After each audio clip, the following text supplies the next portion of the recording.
Welcome to Pints with Aquinas, episode 72. I'm Matt Fradd. If you could sit down over a pint of beer with St. Thomas Aquinas and ask him any one question, what would it be? Today we'll ask St. Thomas the question, what do you think about homosexuality?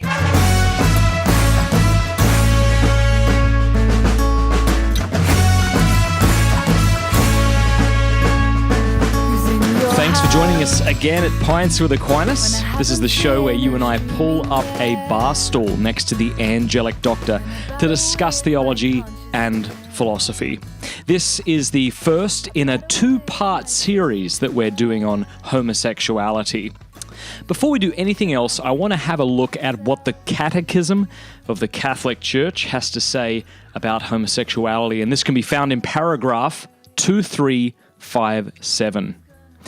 It says, homosexuality refers to relations between men or between women who experience an exclusive or predominant sexual attraction towards persons of the same sex. It has taken a great variety of forms through the centuries and in different cultures. Its psychological genesis remains largely unexplained, basing itself on sacred scripture, which presents homosexual acts as acts of grave depravity. Tradition has always declared that homosexual acts are intrinsically disordered. They are contrary to the natural law. They close the sexual act to the gift of life. They do not proceed from a genuine affective and sexual complementarity. Under no circumstances can they be approved. Now, when the Catechism talks about tradition as always declared, of course, part of the Catholic tradition is St. Thomas Aquinas, and Aquinas most certainly does deal with the issue of homosexuality, and we'll be reading directly from St. Thomas Aquinas in this podcast.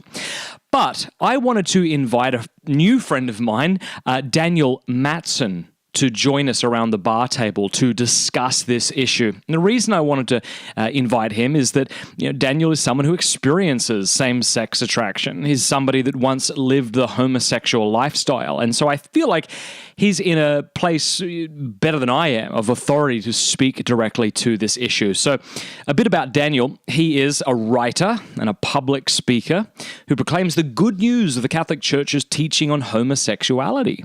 His story is told in the award-winning documentary, Desirae of the Everlasting Hills.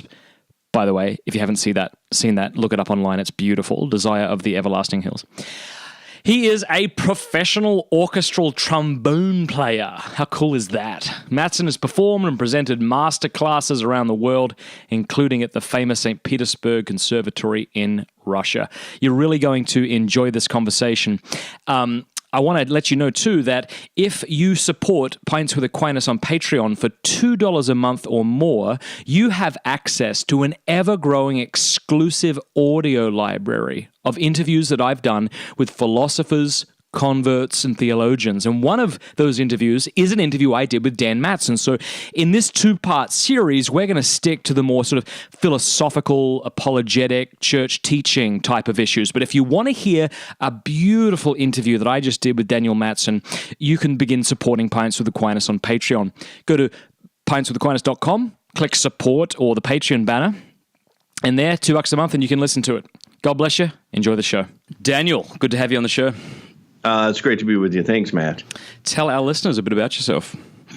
Well, I live in the Midwest. I live in Michigan, the great state of Michigan, at least when it's in August right now. It's beautiful.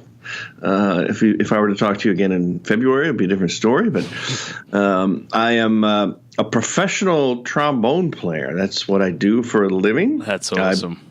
I play in an orchestra, and I'm very grateful to do that for a living, and it's taken me all over the world. And music is my day job. Writing is my sideline. And I have written a book about my experience of being a prodigal son, where I was raised Catholic but left behind the church and lived my life the way I wanted to live it, and lived with same-sex attractions and decided, well, what the world says about me is true. I'm gay, and I'm going to live out that way, and found that it wasn't as fulfilling as I expected to be, and then found myself the last place I expected to be, which is back into the Catholic Church. And that's really the nutshell of my book. But now that I've been back in the church, I just want to share the good news that, hey, if you're a smart man, if you're a wise man, you're going to be guided by the Catholic Church in the realm of human sexuality and in all things. Mm-hmm. And the title of your book is Why I Don't Call Myself Gay. What's the subtitle? How I Reclaimed My Sexual Reality and Found Peace. And you and I have been joking about whose book would be more awkward to read. Yes. On a train or in a doctor's office. I was in a doctor's office yesterday reading your book, and I decided, no, yours is more awkward. Well, yes, it has. It's really a very. It's not a subtle cover at all. No, I love it though. I think it was terrific. Were you pleased with it? Oh, very much so. I think it's just brilliant. It's really kind of a name tag for those who've not seen it.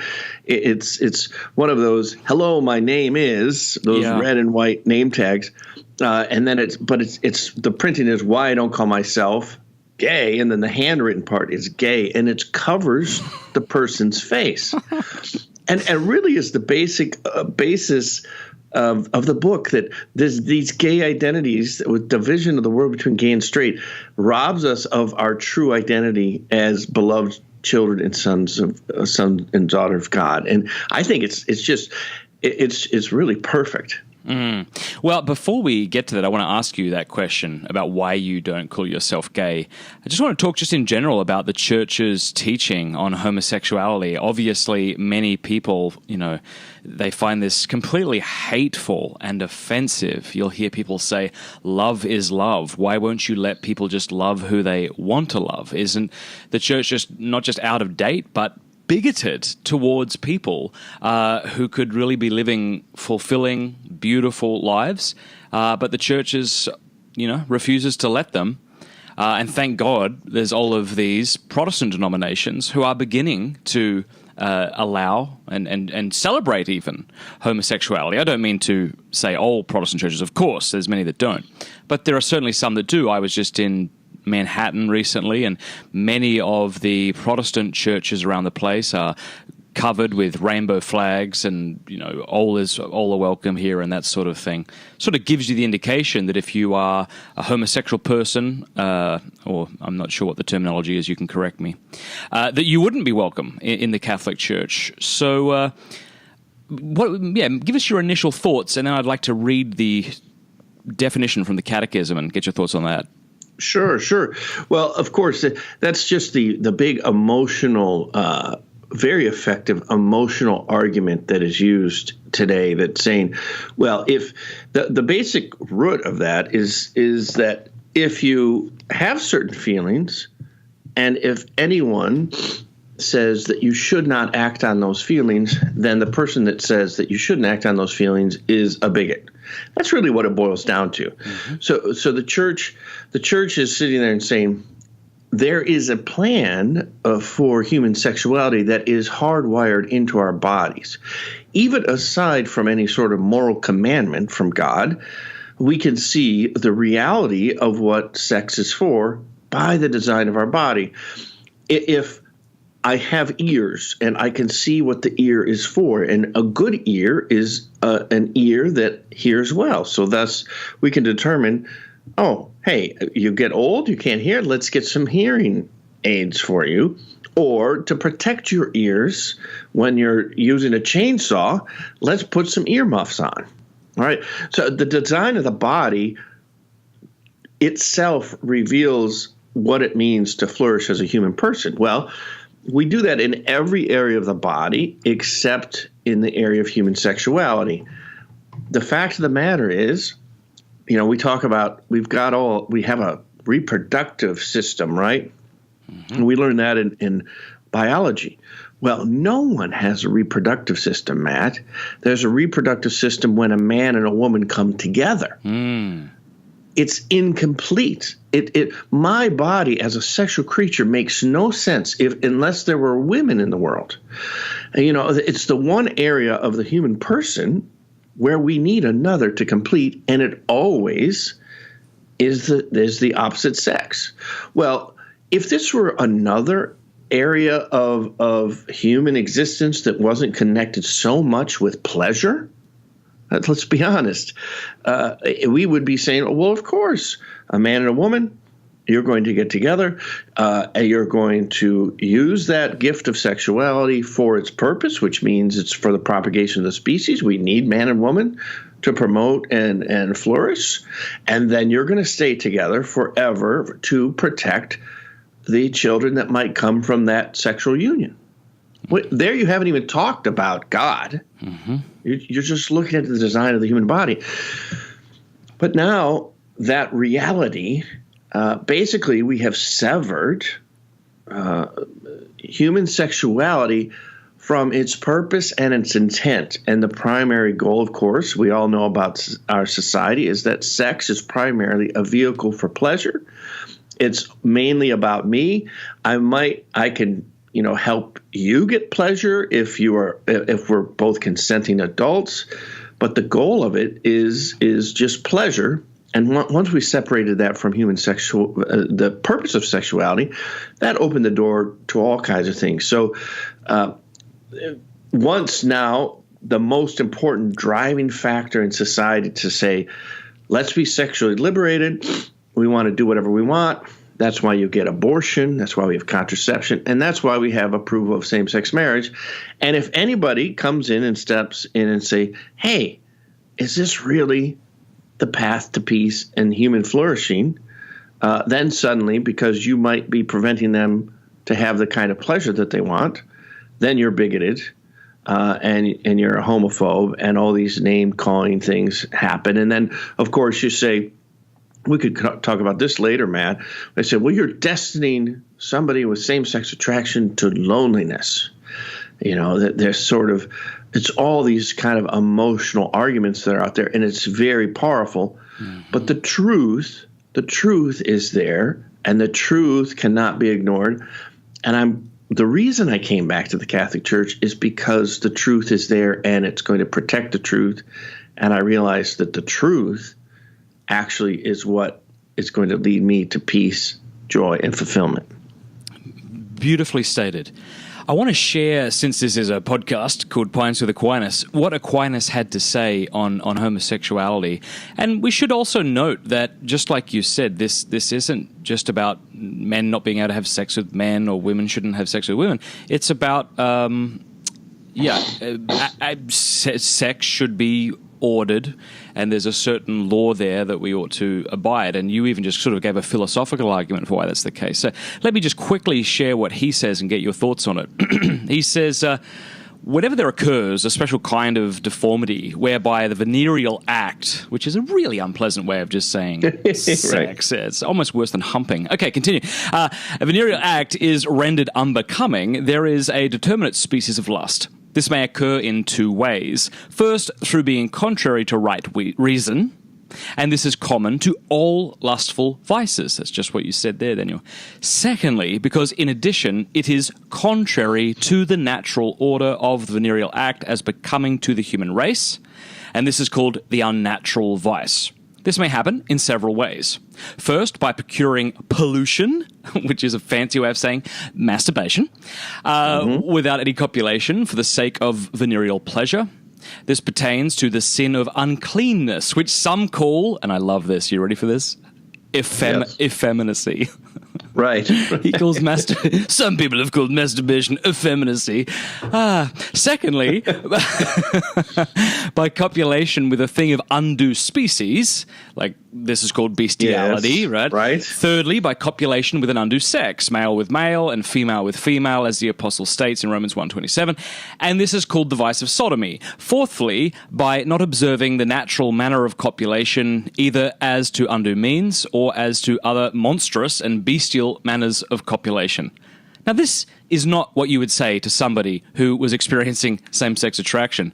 But I do think... No. So I want you to speak to that, but I do think it is interesting that... I do think, sometimes it seems like... And maybe Pope Francis is right in this respect.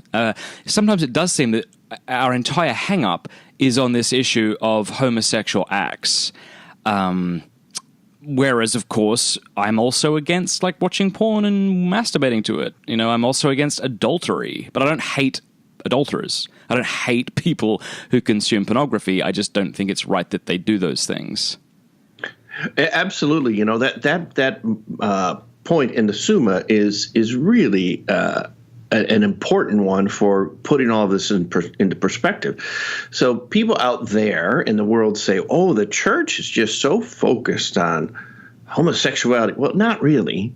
It's the world out there that is making a big deal of this part of the teaching of chastity. Mm-hmm. And so you sit there and say, okay, we might say that, homosexuality is against nature. Well, there are 4 things, as you pointed out, that are contra naturam, 4 things that are opposed to the nature of human sexuality. Masturbation, contraception, homosexuality, and, sex with animals. So it's so uncomfortable. but to sit there and think that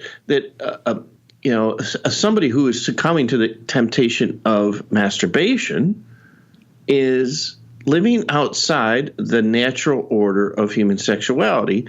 It's the same category of 2 men having sex with men or a married couple who is contracepting. So in the eyes of the church, there is not, this is somehow the unforgivable sin, or this is the worst sin of all things. But see, here, this is what the world doesn't get, is chastity is an invitation to a fuller life. And it's not really marked by thou shalt not, thou shalt not, thou shalt not. The thou shalt nots of the church are sort of like the protective barrier at the Grand Canyon. It says, hey, look at this beautiful vista, but don't get too close to the cliff, because if you go this way, you're going to die. And that's really what the church's teaching is about. But this is the propaganda out there is so effective because it says, well, the church is saying that people who live with same-sex attraction are really messed up. We use the word disorder. I know we're going to talk about the catechism a little bit. And, one of the words that the catechism uses is that the inclination is objectively disordered. And then people get up in arms and say, that means you're saying that I'm disordered? I'm a disordered person, like mentally disordered? No. It's talking. The church has a very precise way of speaking about these things, right, Matt? I mean, it's just what you quoted by St. Thomas Aquinas. It's dispassionate, and it's that's right. It's nuanced. It's nuanced, unemotional, no sentimentality.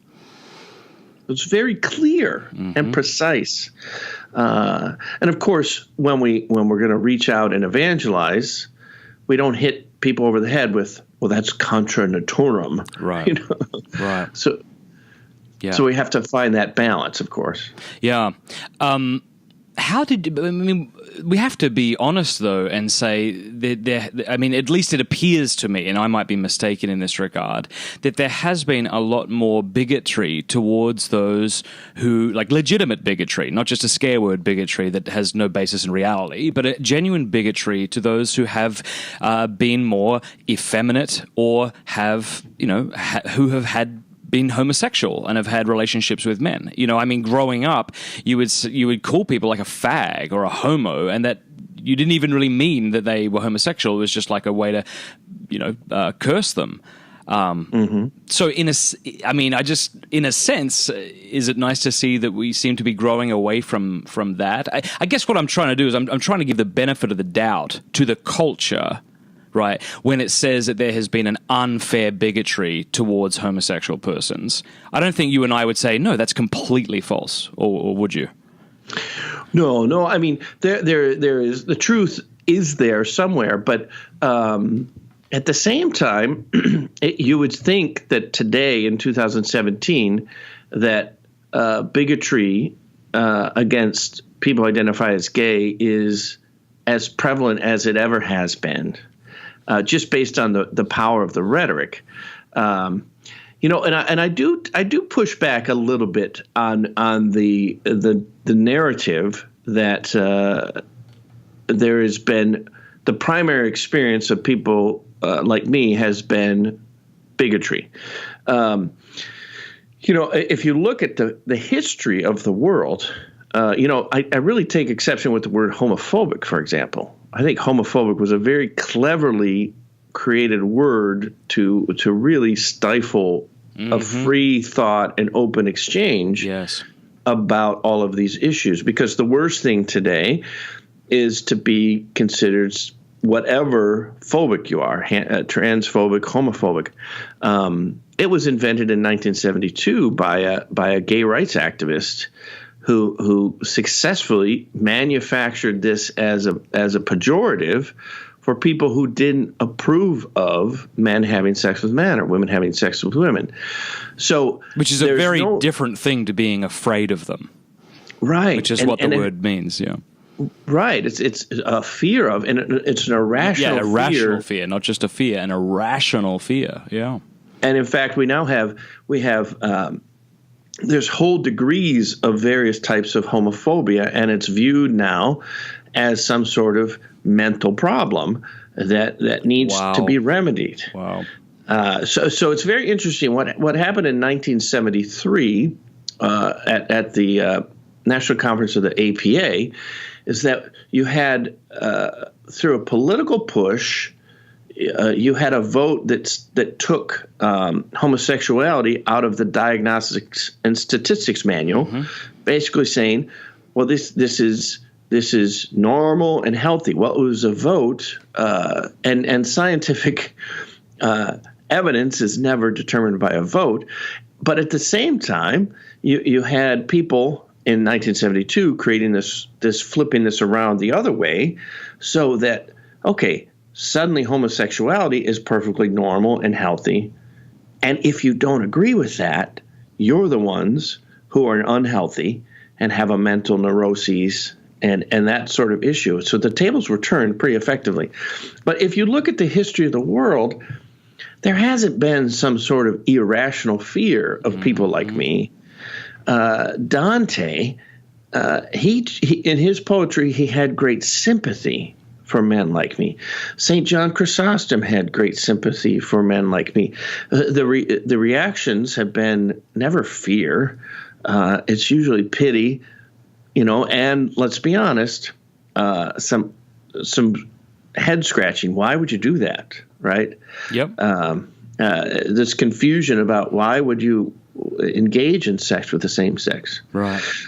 But all that to say, there has, of course, been bullying. There is bullying that still happens today. It's not as prevalent as the propaganda has to say. The most affluent demographic in America today are single gay men. Wow. They don't have children. They have a remarkable amount of expendable income, and if you have two quote unquote gay men together, they're really affluent. So, are we really a society that has pushed down and prevents everything that the happiness of the quote unquote gay couple? No, we haven't. But the propaganda is still effective. Now, that being said, when I go talk to high school students, I say, look, you want to love people like Christ loves? Don't say gay jokes. Don't. You need to be a friend to that boy who came out or that boy who feels ostracized. You need to reach out to him in love. He's looking for a male friend. He really what the longing is for good friendship. So there's a balance there, but I think it's swung so far the other way that people are so afraid to even talk about the morality of all this for fear of being called a bigot or a homophobe. Thank you so much for listening to this week's episode of Pints with Aquinas. I hope it was edifying for you. We're going to pick up next week our discussion. Among other things, we'll be talking about how people who are in the church, right, leaders in the church, like Father James Martin, who recently wrote a book called Building a Bridge, why his approach may not be helpful at all, even if it comes from a good place. And we'll talk more about what Daniel meant when he said things like, people like me. How exactly does Daniel view himself, if he doesn't view himself as gay? Certainly, these are two powerful episodes that I think are probably going to bless a lot of people, upset a lot of people as well. If you want to listen to Daniel's personal story as opposed to this sort of philosophizing and discussing of church teaching, become a member on Patreon. If you donate $2 a month, you get access, as I said in the beginning, to an audio library of interviews I did, and you can go right now if you want and listen to that powerful interview. So again, to do that, go to pintswithaquinas.com, click support, and that's how you can do it. Thanks so much for listening. Chat with you next week.